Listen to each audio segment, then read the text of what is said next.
जय हिंद साथियों। आज हमारा जीएस का प्रैक्टिस सेट नंबर 9 है। देखिए हमने 1 से लेकर जो 37 तक क्वेश्चन किए ना वो हिंदी क्वेश्चन थे, ठीक है। अब उसके बाद जो हमारे जीएस के क्वेश्चन स्टार्ट होते हैं वो क्वेश्चन नंबर 38 से स्टार्ट होते हैं। तो क्वेश्चन नंबर 38 कह रहा है कि देश का पहला मंदिर संग्रहालय किस राज्य में बनाया जाएगा। अगर राज्य पूछे तो उत्तर प्रदेश, ठीक है। और उत्तर प्रदेश में कहाँ पे, तो अयोध्या में, ठीक है। तो देश का पहला मंदिर संग्रहालय किस राज्य में बनाया जाएगा, तो अयोध्या उत्तर प्रदेश में, राइट। ऑप्शन नंबर ए बिल्कुल सही जवाब होगा। क्वेश्चन नंबर 39 कह रहा है भारत सरकार द्वारा सिकल सेल एनीमिया उन्मूलन मिशन का लक्ष्य किस वर्ष तक सुनिश्चित किया गया है। 2047 तक किया गया है, ठीक है। चलिए आगे चलते हैं क्वेश्चन नंबर 40 पे। कह रहा है कि दक्षिण एशिया में पहला, ठीक है, सेंटर फॉर स्पीसीज सर्वाइवल किस देश में किया जाएगा, तो भारत में किया जाएगा, ठीक है। यानी ऑप्शन नंबर डी सही जवाब होगा। क्वेश्चन नंबर 41 कह रहा है कि जलवायु परिवर्तन रोकथाम के क्षेत्र में योगदान के लिए किसे नीदरलैंड में विज्ञान के सर्वोच्च पुरस्कार स्पिनोजा पुरस्कार से सम्मानित किया गया है, तो डॉक्टर जोइता गुप्ता को किया गया। किसको? डॉक्टर जोइता गुप्ता को, यानी ऑप्शन नंबर सी बिल्कुल सही जवाब होगा, ठीक है। क्वेश्चन नंबर 42 कह रहा है 8वें ब्रिक्स अंतर्राष्ट्रीय प्रतिस्पर्धा सम्मेलन का आयोजन किस शहर में किया गया है, तो नई दिल्ली में किया गया है, ठीक है। यानी ऑप्शन नंबर ए बिल्कुल सही जवाब हो जाएगा, ठीक है। क्वेश्चन नंबर 43 की बात करते हैं। निम्नलिखित में से कौन सा तालवाद नहीं है, बताइए कौन सा तालवाद नहीं है। घटम, तबला, सरोद या मृदगम, कौन सा नहीं है, तो सरोद, ठीक है। यानी ऑप्शन नंबर डी बिल्कुल सही जवाब हो जाएगा, ठीक है। चलते हैं अगले क्वेश्चन पे। कह रहा है विश्व स्वास्थ्य दिवस कब मनाया जाता है। विश्व स्वास्थ्य दिवस कब मनाया जाता है, तो 7 अप्रैल को मनाया जाता है, ठीक है। ऑप्शन नंबर डी बिल्कुल सही जवाब हो जाएगा। देखिए अगर हम बात करें कि विश्व स्वास्थ्य दिवस जो है हर वर्ष 7 अप्रैल को मनाया जाता है, ठीक है। अगर पूछे कि पहली बार कब मनाया गया, तो पहली बार साथियों 1950 में मनाया गया था, ठीक है। अच्छा अगर हम बता दें आपको, देखिए 7 मार्च को ना जन औषधि दिवस मनाया जाता है, ठीक है। क्या मनाया जाता है? जन औषधि दिवस 7 मार्च को। और 7 अगस्त को राष्ट्रीय हथकरघा दिवस मनाते हैं, राइट। चलिए आते हैं अगले क्वेश्चन पे। क्वेश्चन नंबर 45 कह रहा है अनब्रेकेबल एंड ऑटोबायोग्राफी पुस्तक किसने लिखी है, ठीक है। अनब्रेकेबल एंड ऑटोबायोग्राफी पुस्तक किसने लिखी है, तो साथियों मैरी कॉम ने लिखी है, ठीक है। मैरी कॉम, यानी ऑप्शन नंबर बी बिल्कुल सही जवाब होगा। आइए कुछ बात कर लेते हैं इस विषय में। देखिए प्रसिद्ध बॉक्सर एमएस, ठीक है, मैरी कॉम की आत्मकथा अनब्रेकेबल एंड ऑटोबायोग्राफी, ठीक है। राष्ट्रमंडल खेल 2018 में स्वर्ण पदक जीतने वाली पहली भारतीय महिला मुक्केबाज हैं, जो भारत के पूर्वोत्तर राज्य यानी मणिपुर से संबंधित हैं, है ना। कौन? मैरी कॉम की बात कर रहा है। अच्छा अगर पूछ दे आपसे कि प्लेइंग इट माई वे किसकी पुस्तक है, तो सचिन तेंदुलकर की है, ठीक है। और ace against odds Sania Mirza की है। Playing to win Saina Nehwal की है। और गोल्डन गर्ल पीटी उषा की पुस्तक है ना। चलिए आगे चलते हैं। आगे बात करें हम क्वेश्चन नंबर 46 की। कह रहा है फीफा का पूर्ण रूप है। देखिए फीफा का जो पूर्ण रूप होता है ना साथियों, वो होता है federation international D football association. अब इसमें देखिए कहाँ दिया है, फेडरेशन इंटरनेशनल डी। अब ए में तो गलत है, ठीक है, ए ऑप्शन गलत हो गया। बी ऑप्शन क्या कह रहा है? कह रहा है federation international D football association, यानी यही ऑप्शन हमारा बिल्कुल सही होगा, ठीक है। अगर हम बात कर लें इस विषय में, तो देखिए इसकी जो स्थापना है ना, ठीक है, फीफा की, इसकी स्थापना जो है साथियों ये हुई थी 21 मई 1904 को। कहाँ पे? पेरिस, फ्रांस में हुई थी, ठीक है। अच्छा इसका अगर हेडक्वार्टर पूछ दे आपसे, यानी मुख्यालय कहाँ पे है, तो ये ज्यूरिख में है, यानी स्विट्जरलैंड में। अच्छा अगर हम बात करें इसका उद्देश्य क्या है, तो खेल प्रशासन है, ठीक है। चलिए आगे चलते क्वेश्चन नंबर 47। कह रहा निम्नलिखित में से कौन सी नृत्य शैली हरियाणा से संबंधित है। हरियाणा से कौन से संबंधित है, तो फाग है। कौन सी? फाग, यानी ऑप्शन नंबर डी बिल्कुल सही जवाब होगा, ठीक है। अगर हम बात करें हरियाणा की और कौन कौन सी प्रसिद्ध नृत्य हैं, तो देखिए डफ है, धमाल है और झूमर है, ठीक है। ये हरियाणा राज्य के क्या है, प्रसिद्ध नृत्य है, ठीक है। अगर हम बात करें फाग की, तो देखिए फाग लोक नृत्य हरियाणा के कृषक समुदाय द्वारा किया जाता है। जो फाग है ना, ये हरियाणा में जो कृषक समुदाय के लोग होते हैं उनके द्वारा इसको किया जाता है, ठीक है। और चैती जो है ये उत्तर प्रदेश का है, जो कि चैत्र मास में क्या किया जाता है, इसको, इस लोकगीत को गाया जाता है। क्वेश्चन नंबर 48 की बात करते हैं। क्वेश्चन नंबर 48 कह रहा है कि कंचनजंगा बायोस्फीयर रिजर्व निम्नलिखित में से किस राज्य में है। तो कंचनजंगा साथियों कहाँ पे? सिक्किम में है, ठीक है। कंचनजंगा हमारी एक पर्वत श्रृंखला भी है सिक्किम में। तो यही कह रहा है कंचनजंगा बायोस्फीयर रिजर्व निम्नलिखित में से किस राज्य में है, तो सिक्किम में है, ठीक है। देखिए विश्व के सबसे ऊंचे परिस्थिति तंत्रों में से एक कंचनजंगा बायोस्फीयर रिजर्व सिक्किम में स्थित है। अगर हम बात करें कंचनजंगा की, तो कह रहा है कंचनजंगा को वर्ष 2016 ईस्वी में यूनेस्को की विश्व धरोहर स्थल सूची में सम्मिलित किया गया था। यह भारत का प्रथम मिश्रित विश्व धरोहर स्थल है। अच्छा, आइए हमको जान लेते हैं कि सिक्किम में हमारे कौन कौन से राष्ट्रीय उद्यान और वन्यजीव अभ्यारण्य हैं। देखिए कंचनजंगा, ठीक है, फिर उसके बाद है कंचनजंगा है, उसके बाद है पंगोलाखा, ठीक है, फिर पंगोलाखा हो गया, उसके बाद है कीथम, और ये क्या हमारा कीथम जो है ये पक्षी अभ्यारण्य है, ठीक है। क्वेश्चन नंबर 49 की बात करते हैं। कह रहा गुप्त काल का टेराकोटा यानी पक्की मिट्टी की ईंटों से बना भीतरगांव मंदिर उत्तर प्रदेश के किस जनपद में है? तो कानपुर में है। किस में है? कानपुर, यानी ऑप्शन नंबर बी बिल्कुल सही जवाब होगा, ठीक है। अच्छा, कानपुर में आपका जेके मंदिर भी है, ये भी बहुत ज़्यादा पूछा जाता है, ठीक है, इसको भी ध्यान रखिएगा। क्वेश्चन नंबर 50 की तरफ चलते हैं। उत्तर प्रदेश में आंवले का सर्वाधिक उत्पादन करने वाला जिला है, कौन सा है? प्रतापगढ़ है, ठीक है। प्रतापगढ़ को साथियों हम आंवला नगरी के भी नाम से जानते हैं, है ना। अगर इसके बारे में हम बात कर लें आंवले के बारे में, तो देखिए उत्तर प्रदेश में आंवला का जो सर्वाधिक उत्पादन करने वाला जिला है ना, वो प्रतापगढ़ है, ठीक है। सर्वाधिक उत्पादन कौन करता है? प्रतापगढ़ करता है, ठीक है। अच्छा, अगर प्रतापगढ़ के अलावा भी देखें तो इसका उत्पादन जो है, मतलब आंवला का उत्पादन वाराणसी जनपद में भी होता है, प्रयागराज भी है, फतेहपुर में भी होता है, रायबरेली में भी होता है, जौनपुर में होता है और सुल्तानपुर जिले में होता है, ठीक है। लेकिन सबसे ज़्यादा आंवले का उत्पादन कौन सा जनपद करता है? तो प्रतापगढ़ करता है, ठीक है। जो कि सई नदी के तट पर स्थित है, कौन? प्रतापगढ़। बहुत बार पूछा जाता है कि प्रतापगढ़ जो है किस नदी के किनारे बसा हुआ शहर है, तो साथियों ये सई नदी के किनारे है, ठीक है। आगे चलते क्वेश्चन नंबर 51 पे। कह रहा उत्तर प्रदेश का परीक्षा बांध किस नदी पर अवस्थित है? देखिए पिछली बार हमने आपको जब प्रैक्टिस सेट कराया तो हमने इसके बारे में बताया था। ये साथियों किस नदी पे है? तो ये हमारी है बेतवा नदी पे, ठीक है, बेतवा नदी पे। अच्छा, पूछ दे कि किस राज्य में, अरे सॉरी किस राज्य में, तो उत्तर प्रदेश में है, लेकिन पूछे कि उत्तर प्रदेश के किस जनपद में है, ठीक है। उत्तर प्रदेश के किस जनपद में है? तो झांसी जनपद में, ठीक है। तो उत्तर प्रदेश का जो परीक्षा बांध है ना, ये झांसी जनपद के बेतवा नदी पर स्थित है, ठीक है। चलिए अगर हम बात कर लें बेतवा नदी, देखिए बेतवा नदी पर मिर्ज़ापुर जनपद में मेजा बांध है। बेतवा ही नदी, जो बेतवा हमारी नदी है ना, इसमें मिर्ज़ापुर जनपद में क्या है? मेजा बांध स्थित है। आते हैं अगले क्वेश्चन पे। क्वेश्चन नंबर 52 कहता है कि निम्नलिखित में से कौन सा युग्म सुमेलित नहीं है? मतलब एक गलत है, 3 सही है। विंध्याचल मिर्ज़ापुर में है, जैसा कि आपने सुना होगा, विंध्याचल पर्वत कहाँ है? मिर्ज़ापुर में है। देवा शरीफ एक मेला है साथियों, देवा शरीफ का मेला कहाँ लगता है? बाराबंकी में लगता है, ये भी सही है।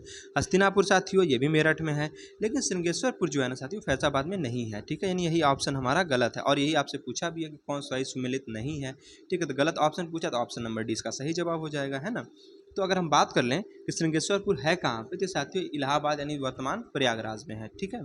चलिए आते हैं अगले क्वेश्चन पे। क्वेश्चन नंबर 53 कहता है उत्तर प्रदेश का निम्न में से कौन सा सर्वाधिक बाढ़ प्रभावित क्षेत्र है? तो जो पूर्वी क्षेत्र है ना साथियों, ये सर्वाधिक बाढ़ प्रभावित क्षेत्र है हमारे उत्तर प्रदेश का, ठीक है। तो उत्तर प्रदेश में जो बाढ़ प्रवण क्षेत्र है, ठीक है, इसको देखें तो हम देखिए उच्च बाढ़ प्रवण क्षेत्र है उत्तर प्रदेश में, एक मध्यम बाढ़ प्रवण क्षेत्र है और एक निम्न बाढ़ प्रवण क्षेत्र है, ठीक है। यानी इन 3 भागों में उत्तर प्रदेश को बांटा गया है, ठीक है। उच्च बाढ़ प्रवण क्षेत्र में उत्तर प्रदेश के बात करें हम कि उच्च बाढ़ प्रवण क्षेत्र में उत्तर प्रदेश के कुल बाढ़ प्रवण क्षेत्र का 48% हिस्सा आता है, ठीक है। टोटल 48% हिस्सा किसका आता है? ठीक है, वो उत्तर प्रदेश का आता है। उच्च बाढ़ प्रवण क्षेत्र जो है उत्तर प्रदेश के पूर्वी क्षेत्र को आच्छादित करता है, ठीक है। क्वेश्चन नंबर 54 राष्ट्रीय राजमार्ग की बात करता है। देखिए कह रहा है कि राष्ट्रीय राजमार्ग विकास परियोजना के उत्तर दक्षिण तथा पूर्व पश्चिम गलियारे हैं, बताइए कहाँ पे मिलते हैं? तो देखिए साथियों ये हमारा ऊपर होता है उत्तर, नीचे होता है दक्षिण, ठीक है, और इधर होता है हमारा ईस्ट, इधर होता है वेस्ट। तो ये जो 2 गलियारे हैं ये कहाँ मिलते हैं? तो साथियों ये झांसी जनपद में मिलते हैं। कहाँ पे? झांसी जनपद में, यानी ऑप्शन नंबर बी बिल्कुल सही जवाब हो जाएगा, ठीक है। तो हमने आपको क्या बताया कि झांसी जनपद में ना। तो आगे हम बात करते हैं क्वेश्चन नंबर 55 की। तो देखिए ये हमारे साथी जो क्वेश्चन ये सेंसस से दिया गया, ठीक है। सेंसस जो 2011 है उसके अनुसार बात करेंगे यहाँ पे। तो वर्ष 2011 की जनगणना के अनुसार उत्तर प्रदेश की जनसंख्या का वृद्धि प्रतिशत कितना था? ठीक है, तो वृद्धि प्रतिशत साथियों था हमारा 20.22%, ठीक है, यानी 20.22%, ठीक है। अगर हम बात करें कि उत्तर प्रदेश की जनसंख्या वृद्धि दर जो है वर्ष 2011 में, ठीक है, 2001 से 2011 क्योंकि 10 की वृद्धि दर क्या होती है, मतलब जो जनसंख्या हमारी होती है वो हर 10 साल में काउंट होती है ना। तो वही कह रहा है कि उत्तर प्रदेश की जो जनसंख्या वृद्धि दर है ये वर्ष 2001 से 2011 में 20.22% है। किसकी? उत्तर प्रदेश की बात किया यहाँ पे। अच्छा, अगर पूछेगा सर्वाधिक 10 की वृद्धि दर, अब 10 की मतलब जो 10 साल में वृद्धि हुई है, जब सर्वाधिक 10 की वृद्धि दर वाला जनपद जो है, ठीक है, वो कौन सा है? तो वो गौतम बुद्ध नगर है। यानी यहाँ का अगर 10 की वृद्धि दर देखें तो 49.1% है, ठीक है। और अगर वही पूछ दिया आपसे कि सबसे कम 10 की वृद्धि दर किसकी है, तो साथियों जो सबसे कम 10 की वृद्धि दर वाला जनपद वो कौन सा है, कानपुर नगर है, यानी 9.9% है, राइट।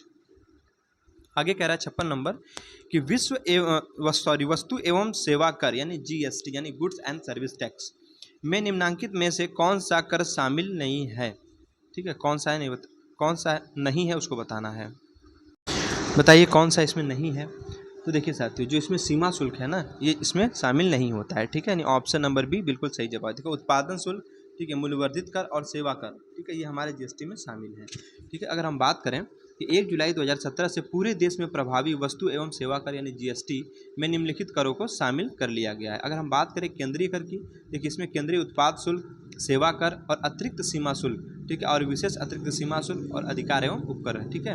अगर राज्य कर की बात करें तो इसमें राज्य, ठीक है, मूल्यवर्धन कर जिसको हम वैट कहते हैं, ठीक है, बिक्री कर, उसके बाद मनोरंजन कर, ठीक है, मनोरंजन कर यानी स्थानीय निकाय द्वारा लागू को छोड़कर, ठीक है, मनोरंजन कर भी है, और केंद्रीय बिक्री कर भी है, ठीक, फिर विज्ञापन कर है, चुंगी एवं प्रवेश कर है, क्रय कर है, ठीक है, विलासिता कर है, लॉटरी सट्टा एवं जुए पर कर है, ठीक है। ये राज्य कर की बात की है हम यहाँ पे। क्वेश्चन नंबर 57 क्या कहता है, कह रहा निम्नलिखित में से कौन सा एक वित्त मंत्रालय का एक विभाग नहीं है। वित्त मंत्रालय जो है ना इसका एक विभाग नहीं है, कौन सा है बताइए। तो जो बैंकिंग विभाग है ना साथियों, ये इसका विभाग नहीं है, ठीक है। तो यही आपसे पूछा था कि कौन सा एक वित्त मंत्रालय का एक विभाग नहीं है, तो बैंकिंग विभाग जो है ये वित्त मंत्रालय का विभाग नहीं है, ठीक है। अगर हम बात करें वित्त मंत्रालय के, तो वित्त मंत्रालय के साथियों 5 विभाग है। कौन कौन से हैं, एक है आर्थिक कार्य विभाग, व्यय विभाग, राजस्व विभाग, ठीक है, और वित्तीय सेवा विभाग एवं विनिवेश विभाग। ये हमारे 5 विभाग जो है ये वित्त मंत्रालय के विभाग हैं, ठीक है। और बैंकिंग विभाग जो है ना ये वित्त मंत्रालय का विभाग नहीं है, ठीक। क्वेश्चन नंबर 58 कह रहा उत्तर अमेरिका में, ठीक है, नियाग्रा जलप्रपात किन 2 झीलों के मध्य स्थित है। पहली बात कि नियाग्रा जलप्रपात है कहाँ, तो उत्तर अमेरिका में, ठीक है। और पूछ रहा है कि किन 2 झीलों के मध्य में स्थित है, तो साथियों किसके किसके बीच में है, तो ओंटेरियो झील तथा इरी झील के मध्य में है, ठीक है। यानी ऑप्शन नंबर डी बिल्कुल सही जवाब हो जाएगा, ठीक है। चलिए अगर हम बात करें कि उत्तर अमेरिका का सबसे अगर ऊंचा जलप्रपात पूछे तो नियाग्रा जलप्रपात है, ठीक है, जो कि ओंटारियो झील तथा इरी झील के मध्य में स्थित है। नियाग्रा जलप्रपात जो है कनाडा तथा संयुक्त राज्य अमेरिका की सीमा पर स्थित है। कहाँ है, संयुक्त राज्य अमेरिका और कनाडा की सीमा पर स्थित है। आगे चलते हैं क्वेश्चन नंबर 59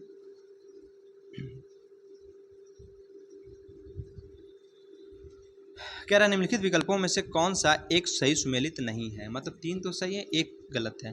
प्रेयरी ये घास के मैदान है, ठीक है, प्रेयरी घास के मैदान उत्तरी अमेरिका में है, पंपास घास के मैदान दक्षिण अमेरिका में है, वेल्ड घास के मैदान ऑस्ट्रेलिया में है, या स्टेपी घास के मैदान यूरोप में है, ठीक है।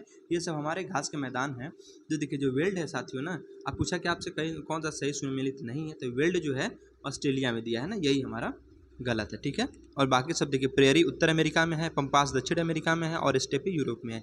ये तीनों सही है, लेकिन वेल्ड कहाँ है, ऑस्ट्रेलिया में नहीं है, ठीक है। तो देख लेते हैं वेल्ड कहाँ है, दक्षिण अमेरिका में, प्रेयरी उत्तर अमेरिका में, और पंपास कहाँ है, दक्षिण अमेरिका में, और स्टेपी कहाँ है, तो स्टेपी हमारा यूरोप में है, ठीक है। और वेल्ड हमने क्या बताया, ठीक है, वेल्ड आपको हमने बताया था कि वेल्ड जो हमारा है ये दक्षिण अफ्रीका में है, ठीक है। और वेल्ड कहाँ है, ऑस्ट्रेलिया में दिया, इसलिए ये गलत हो गया। तो सही ऑप्शन क्या होगा कि दक्षिण अफ्रीका होगा, ठीक है, यानी दक्षिण अफ्रीका होगा यहाँ पे। चलिए आगे हम चलते हैं क्वेश्चन नंबर 60 पे। कह रहा आंध्र प्रदेश तथा तमिलनाडु के तट को क्या कहते हैं। आंध्र प्रदेश और तमिलनाडु के तट को क्या कहते हैं, ठीक है। तो इसके साथ ही हम कोरोमंडल तट के नाम से जानते हैं, ठीक है, कोरोमंडल तट, यानी ऑप्शन नंबर ए बिल्कुल। अब गोवा का जो तट है साथी उसको कोंकण तट के नाम से जानते हैं, ठीक है। चलिए आगे हम बात कर लेते हैं। देखिए आंध्र प्रदेश और तमिलनाडु के तट को कोरोमंडल तट कहा जाता है, और मंगलूर तथा कन्याकुमारी के मध्य के तट को मालाबार तट कहा जाता है, ठीक है। और दमन तथा महाराष्ट्र से गोवा तक के मध्य के तट को कोंकण तट कहा जाता है, ठीक है। चलिए आगे चलते हैं क्वेश्चन नंबर 61 पे।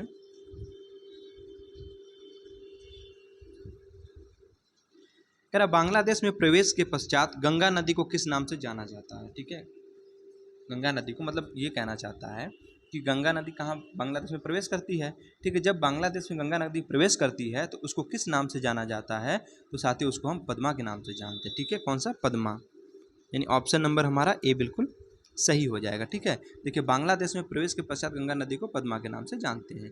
अच्छा जमुना जिसको हम ब्रह्मपुत्र के नाम से जानते हैं, ठीक है। तो जमुना ने ब्रह्मपुत्र से मिलने के पश्चात गंगा नदी को मेघना के नाम से जाना जाता है, यानी जब यहाँ पे देखिए जमुना यानी जिसको हम ब्रह्मपुत्र कहते हैं, ठीक है।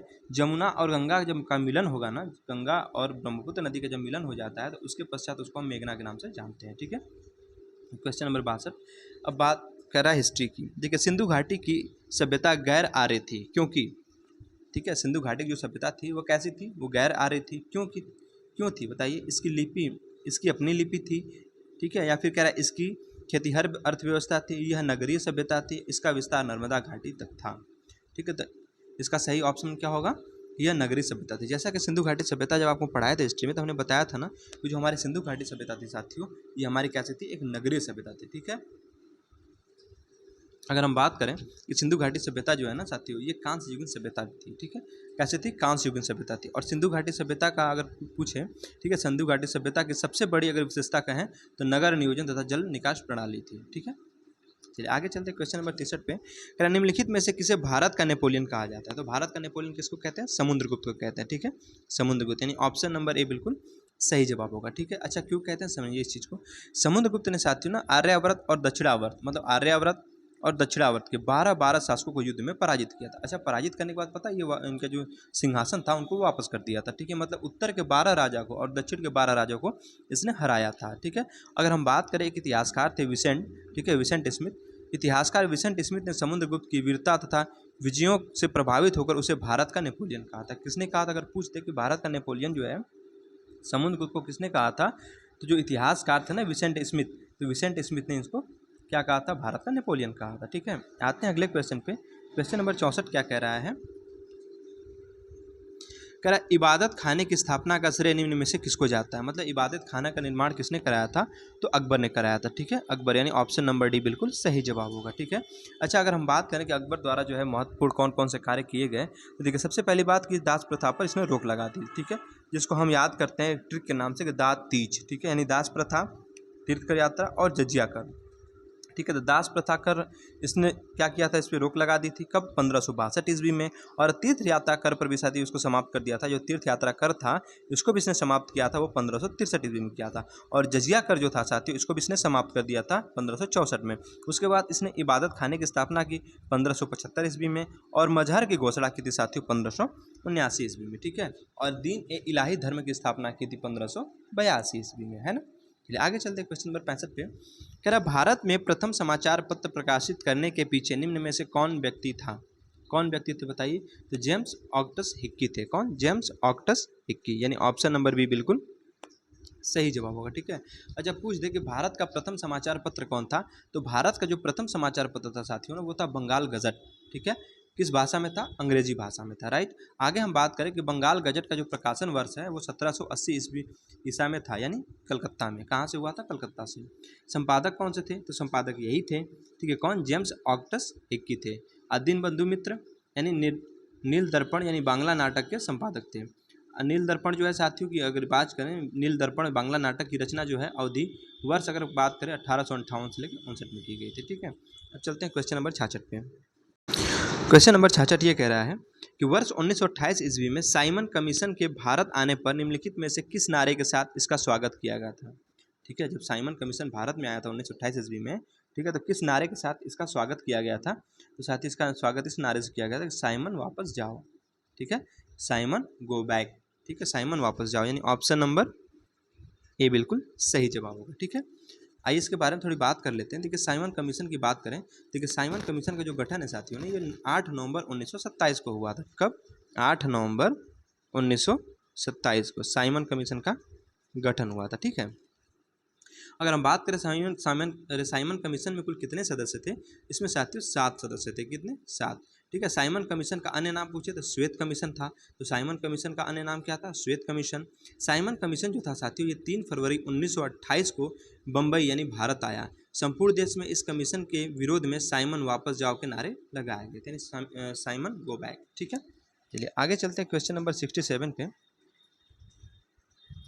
निम्न विकल्पों में से कौन सा विकल्प सही सुमेलित नहीं है। विधि द्वारा स्थापित प्रक्रिया जापान से, ये साथियों ये हमारे पॉलिटिक क्वेश्चन है, तो विधि द्वारा स्थापित प्रक्रिया जापान से लिया गया है, या जो डीपीएसपी उसको आयरलैंड से लिए हैं, समवर्ती सूची है ऑस्ट्रेलिया से लिया है, आपातकालीन शक्तियाँ जो है ब्रिटेन से लिया है। अब बताना है कौन सा इसमें सही सुमेलित नहीं, मतलब एक गलत है, ठीक है।